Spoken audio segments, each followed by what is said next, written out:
Hello అందరికీ. ఈరోజు ఒక కొత్త వీడియోతో మీ ముందుకొచ్చాను. ఈరోజు నేను కాశీఖండంలో రచించిన గుణనిధి కథ చెప్పబోతున్నాను.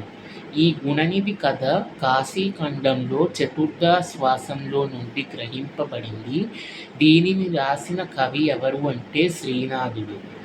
బేసికల్గా ఈ గుణనిధి కథలో ఏంటి తెలుస్తుంది అంటే, చెయ్యవలసిన సమయంలో చేయకుండా, అంటే సపోజ్ విద్య నేర్చుకోవాల్సిన సమయంలో విద్య నేర్చుకోకుండా ఇంకేవో చేస్తూ సమయాన్ని వృధా చేసుకుని, ఆ తర్వాత సమయం తెలిసి వచ్చినప్పుడు, ఇంకా జ్ఞానం వచ్చినప్పుడు, అయ్యో నేను ఇంత సమయం వృధా చేసుకున్నాను, ఇప్పుడు నా వల్ల నాకు జరిగినట్లుగా ఇంకెవ్వరికీ జరగకూడదు, ఎవ్వరూ వాళ్ళ సమయాన్ని వాళ్ళు వృధా చేసుకోకూడదు అని చెప్పడమే ఈ గుణనిధి కథ యొక్క ముఖ్య ఉద్దేశం.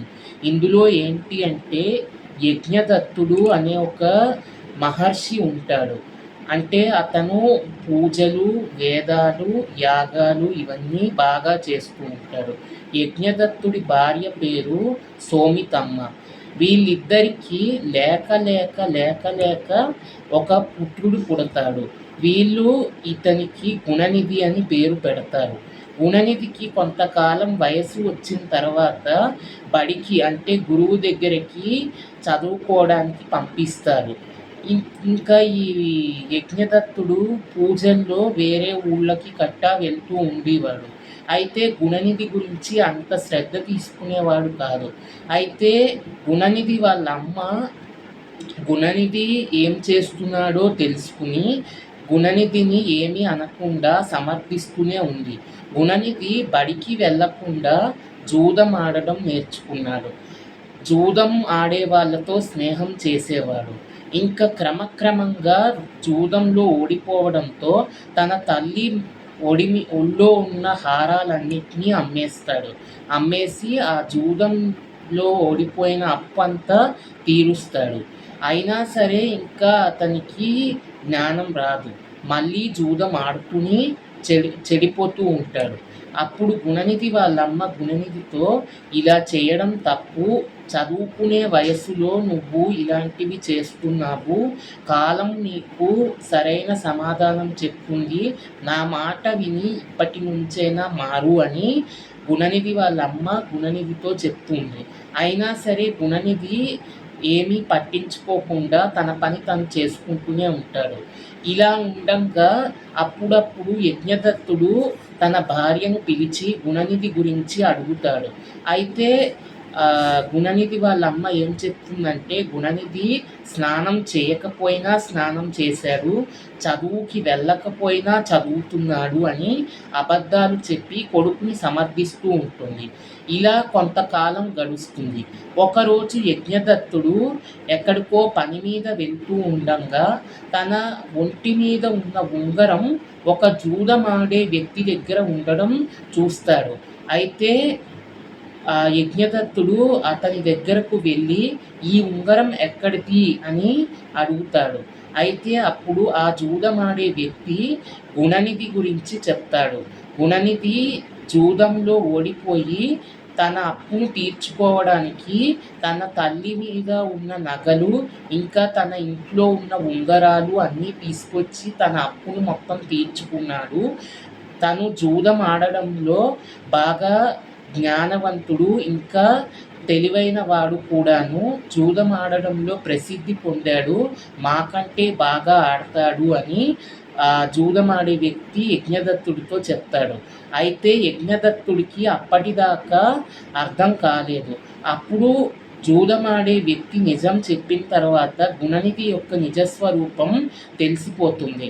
ఇంకా ఒక్క నిమిషం కూడా ఆలస్యం చేయకుండా ఇంటికి వెళ్ళిపోతాడు. ఇంటికి వెళ్ళి యజ్ఞదత్తుడు తన భార్యను పిలిచి కోపంగా ఈ విధంగా అంటాడు, నీ ఒంటి మీద ఉన్న నగలు ఏవి, నీ ఒంటి మీద ఉన్న హారాలు ఏవి, పట్టుకుని రమ్మని బెదిరిస్తాడు.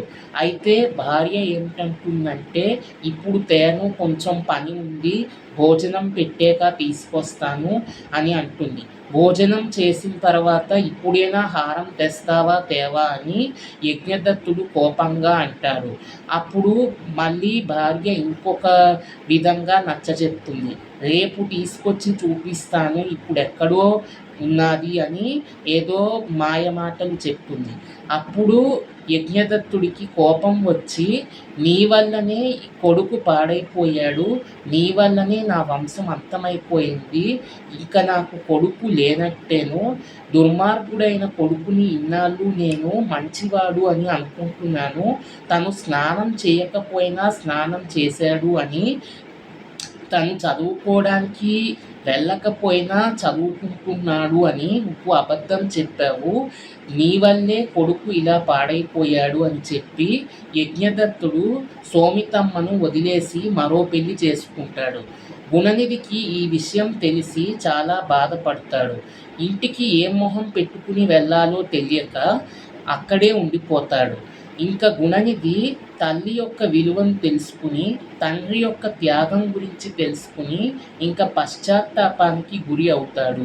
ఈ విధంగా యువత చాలామంది తమ సమయాన్ని సద్వినియోగం చేసుకోకుండా అనవసరమైన అలవాట్లకు అలవాటు పడతారని, అనవసరమైన వాటిలో వేలు పెడతారని, సమయంలో తెలిసినప్పుడే వాళ్ళకి అప్పుడు సమయం విలువ తెలుస్తుంది. చేతులు కాలేక ఆకులు పట్టుకోవడం ఎందుకు అని ఊరికే అనలేదు అని ఈ కథ యొక్క నిర్దివ్యత. వీడియో నచ్చినట్లయితే లైక్ చేయండి, షేర్ చేయండి. మీలో ఎవరైనా నా యూట్యూబ్ ఛానల్ని మొదటిసారి చూస్తున్నట్లయితే సబ్స్క్రైబ్ చేసుకోవడం మర్చిపోకండి. Thanks for watching.